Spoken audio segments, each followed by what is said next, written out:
Hi everybody, thank you for joining me. Welcome to Safe Space, our little corner of the universe where we can be honest and open with each other about what's going on. It's been a little while since I've seen you.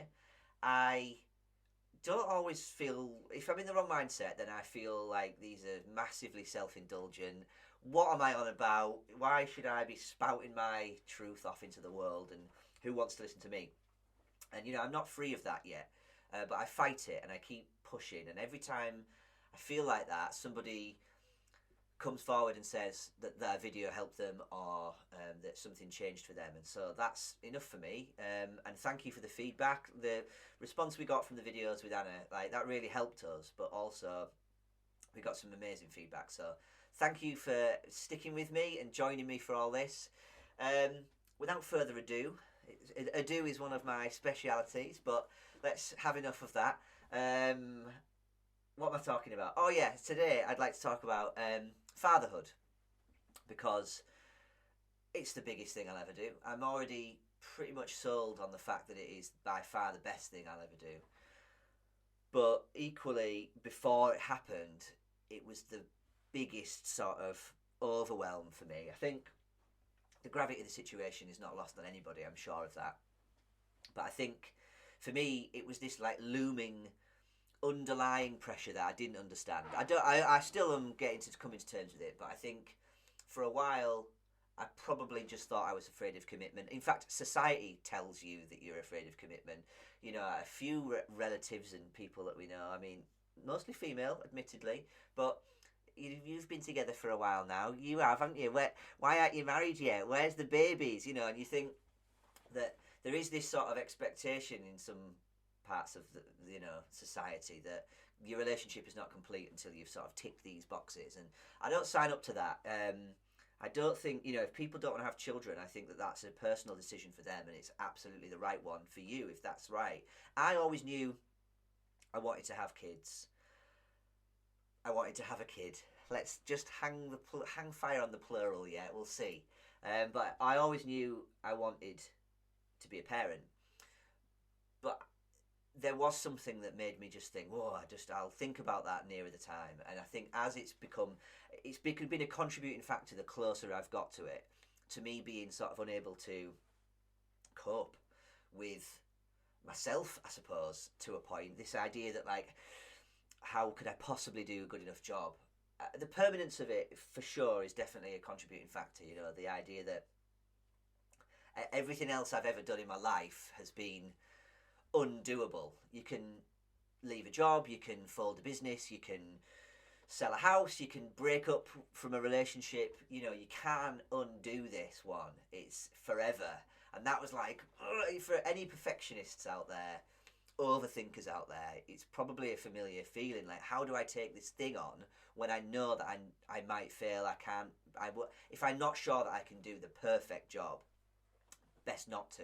And I think the closer it got, the more that became sort of like prevalent in my mind, and the more it shone a light on the bits of me that I didn't like, or that I was suppressing, or that I was ignoring because it was easier, because I didn't want to carry them on. I mean, there's other things. I think as well, that idea that being a parent is a slow relinquishing of control. Like, from the second they're born, you are wanting to enable them to become their own person. You are trying to let go in some way or another. Or that's the way that my mind perceives it.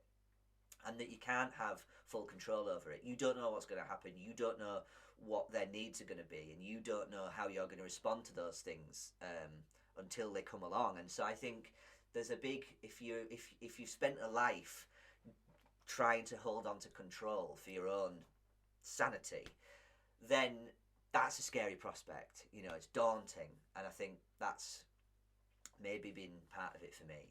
And as well, I'm not immune to the idea of the way that society sort of pokes self-image. It commodifies us and markets to us that we're not enough as we are, that we need more, buy more, be more, look better, have more. That is not lost on me. I'm not, even though I'm aware of that, it's hard to navigate, never mind to explain it to the next generation in order for it not to mess them up as well. So, yes, that feeling of, for me, I suppose the baggage of not feeling enough got quite heavy, and I worried that actually it would be sort of handed down through the lineage if I wasn't able to do some work on it. And I think that was the biggest thing. It's not a commitment issue.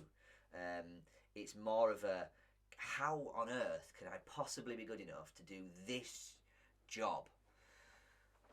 And I'll tell you what, it's not what I imagined it to be. I think you catastrophize and you over elaborate these things, and actually now it's here. Now she's here.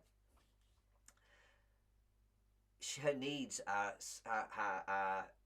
sort of immediate, which keeps me present in the moment so much more than I have been, because I have to be on reactive mode, you know. And I think that as well, they're small scale. She needs a nappy change. She needs to be fed. She needs love. She needs to be made to laugh. She needs. I mean, all right, come back to me in a few years, perhaps when she's asking me about life, the universe, and everything. Maybe things will be more complicated, but again, by then I'll be ready for them. And I think it does feel like the biggest step, but actually, it's teaching me a huge amount